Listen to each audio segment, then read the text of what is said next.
Bonjour, parlons de la Bible et comme vous le savez, la Bible du début jusqu'à la fin ne parle que de Jésus-Christ, parlons de Jésus-Christ.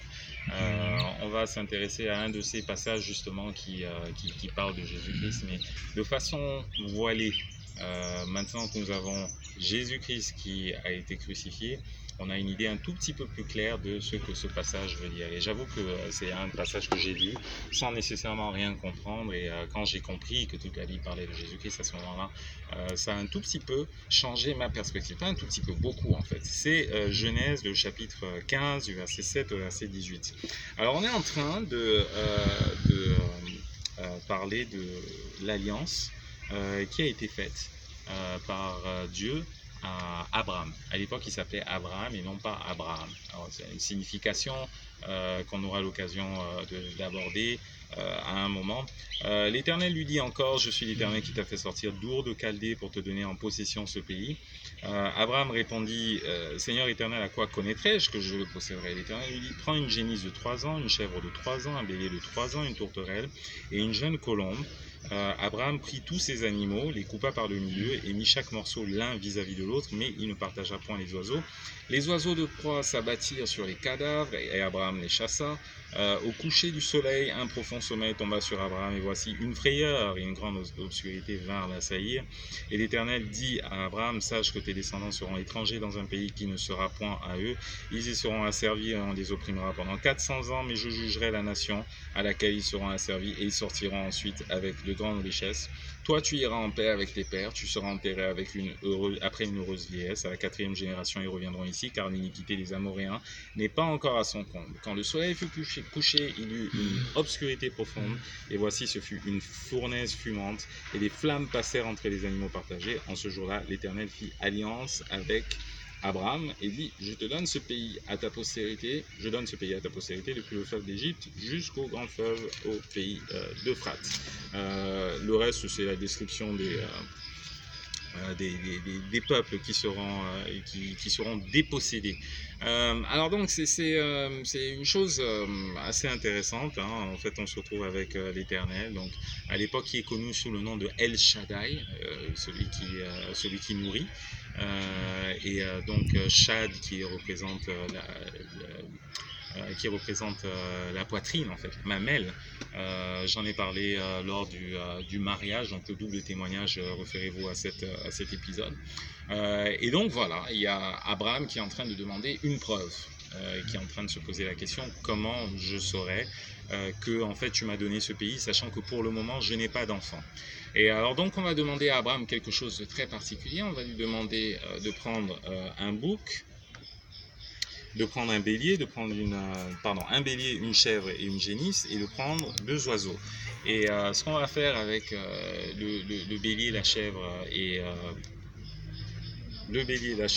la génisse, on va les diviser. On va les diviser exactement au milieu et en fait on va mettre les moitiés l'une en face de l'autre. De telle sorte qu'il y a une colonne qui est en train de se faire. Alors, j'aurais bien voulu vous expliquer ce que ça voulait dire, mais finalement, je me suis rendu compte que la Bible l'expliquait largement mieux que moi-même je pourrais le faire. Donc, on va lire un passage dans Jérémie 34. Jérémie 34, du verset 18 à 20. Je livrerai les hommes qui ont violé mon alliance, qui n'ont pas observé les conditions du pacte qu'ils avaient fait devant moi, en coupant un veau en deux et en passant entre ces morceaux. Je livrerai les chefs de Juda et les chefs de Jérusalem, les eunuques, les sacrificateurs et tout le peuple du pays qui ont passé entre les morceaux du veau. Et je les livrerai entre les mains de leurs ennemis, entre les mains de ceux qui veulent à leur vie, et leurs cadavres serviront de pâture aux oiseaux du ciel et aux bêtes de la terre. Donc pour passer un serment, pour passer une alliance, ce qu'on faisait, c'est qu'on divisait les animaux en deux, comme je vous expliquais, et puis on passait au milieu, et on était tout simplement en train de dire que Dieu nous traite comme ces animaux si jamais nous ne respectons pas le pacte que nous avons passé. Donc ça c'était une façon de passer le pacte. Il y en avait une autre, je vous l'ai dit en passant. Généralement vous veniez avec du sel. Donc vous preniez une poignée de sel, votre ami, la personne avec laquelle vous passiez le pacte, prenait une poignée de sel également, et on mélangeait les 2 poignées, et en fait on les jetait.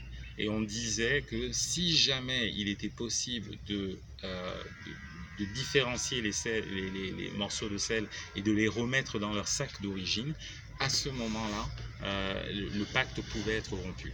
Donc c'est exactement la même chose, hein. C'est comme ça à l'époque à Babylone qu'on était en train de passer des alliances. Et là justement, donc c'est Dieu qui est en train de passer une alliance avec Abraham. Voilà, alors on s'attend à ce que les oiseaux soient en train de... enfin que Abraham soit en train de passer avec les oiseaux. Je ne suis pas sûr qu'il savait exactement ce qui allait se passer de toutes les façons. Tout d'un coup, on se retrouve avec les oiseaux de proie et tout le reste. Alors vous voyez que là, il y a un sacrifice quelque part vous vous doutez que je vais parler de Jésus-Christ. Il y a des oiseaux de proie qui sont en train de venir, et donc à ce moment-là, il y a Abraham qui se bat avec un bâton. Et j'ai lu quelque part, je trouvais ça très intéressant, j'ai lu quelque part qu'il fallait s'accrocher à la révélation du sacrifice. Mais là encore, on a un problème avec cette interprétation, et c'est vraiment l'une des raisons pour lesquelles j'ai commencé toutes ces vidéos. C'est que justement, on est en train de mettre l'accent sur vous. C'est vous qui devez faire quelque chose. Et c'est pas du tout l'idée dans laquelle l'évangile a été créé. L'idée, c'est que l'homme est en train de créer des problèmes, et c'est Dieu qui répare cette histoire. Ce n'est pas à vous de venir pour réparer quoi que ce soit. Vous aurez tendance à oublier la chose, à oublier le fait qu'il ne s'agit pas de vous, que ce n'est pas votre effort et tout le reste. Donc si on est en train juste de dépendre du fait que vous vous souveniez de ce petit détail, il y a quelque chose qui manque. C'est un peu comme si Dieu était en train de faire un sacrifice et puis il est en train de se dire « Ah, ben finalement, c'est toi qui dois gérer tout le reste, toutes les suites du sacrifice. » Non, du début jusqu'à la fin, Dieu s'arrange pour que ce soit toujours lui qui ait quelque chose à faire. Il ne veut absolument pas que vous soyez impliqués, parce que si vous êtes impliqués, à ce moment-là, il y a une chance pour que... il n'y a pas une chance, il y a une certitude que la chose soit gaspillée. Ok, donc il arrive et il est en train de vous dire, finalement la loi que vous avez dit que vous allez respecter, que vous n'avez pas respectée, ce que je vais faire, je vais l'écrire directement sur votre cœur. Comme ça, on sera en accord. Et si on est en accord, il n'y a pas de transgression qui est possible. Au lieu que ce soit vous qui à chaque fois fassiez le serment et qui à chaque fois vous rendiez compte que le serment n'est pas possible. Donc c'est un peu l'approche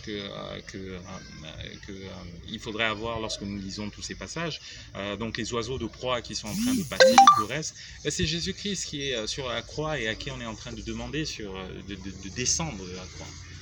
Il y a plein de choses, un combat absolument exceptionnel qui s'est passé à ce moment-là, lorsque Jésus-Christ était sur la croix.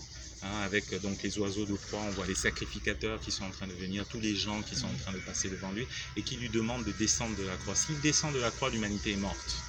En revanche, il décide de rester sur la croix et c'est ça qui nous sauve. Ok, donc on a cette histoire du bâton et ensuite donc on se retrouve avec le soleil qui est couché, référence également à Jésus-Christ, le soleil qui n'est pas couché mais la terre qui est obscurcie. Il y a une éclipse ce jour-là. Donc le verset 17, quand le soleil fut couché, il y eut une obscurité profonde et voici ce fut une fournaise fumante et des flammes passèrent entre les animaux partagés.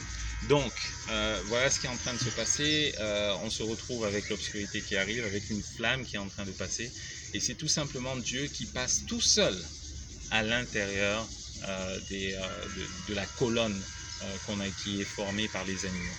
Donc il ne s'agit plus de vous qui devez tenir un engagement quelconque, qui devait respecter un pacte quelconque, c'est en fait Dieu lui-même qui est en train de dire à tout le monde, de déclarer à tout le monde, de déclarer à Abraham en particulier qui se trouve sur cet endroit, si je ne respecte pas le pacte que j'ai fait avec toi, à ce moment-là, qu'il soit fait de moi comme les animaux qui sont partagés. Mais la vérité, c'est que Dieu étant Dieu, il n'y a absolument aucune chance qu'il ne respecte pas son engagement. Donc nous sommes tranquilles. À partir du moment où c'est Dieu qui est en train de se charger de l'alliance en question, nous sommes tranquilles. C'est une alliance que nous ne pourrons pas gâcher parce que c'est une alliance à laquelle nous n'avons pas part, mais nous avons juste les bénéfices de cette alliance. Ce que Dieu a fait, c'est envoyer Jésus-Christ, qui est Dieu et qui est homme en même temps, de telle sorte que Dieu puisse faire une alliance avec Dieu. Et si Dieu est en train de faire une alliance avec Dieu, à aucun moment cette alliance-là ne peut être rompue. En revanche, à chaque fois que Dieu a fait une alliance avec l'homme, il y avait toujours le maillon faible, et le maillon faible, c'était l'homme.